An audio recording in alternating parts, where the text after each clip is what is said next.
মাটির কাছে রেখে গেলাম। আমার কোন চাওয়া পাওয়া নাই। আমার ভাই ওসমান হাদি শহীদ হয়েছে, ওর শহীদি তামান্না ছিল। আপনার বক্তব্য শুনেছেন, আপনারা শহীদ ওসমান হাদি তথ্য শুনেছেন। ও সব সময় শহীদি তামান্না করত।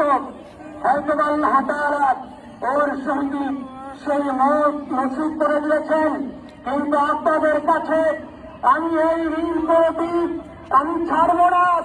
আমার ভাই শরীফ ওসমান হাদির বিচার যেন প্রকাশ্যে এই বাংলার জমিনে আমরা দেখতে পারি। ভাইরা আমার, 7 দিন হলো এখনো পর্যন্ত আমরা কিছুই করতে পারলাম না। এই দুঃখে কলিজা ছিঁড়ে যাচ্ছে। আমরা ওসমান হাদির জন্য দোয়া করি, আমরা ওর সন্তান ও স্ত্রীর জন্য দোয়া করি।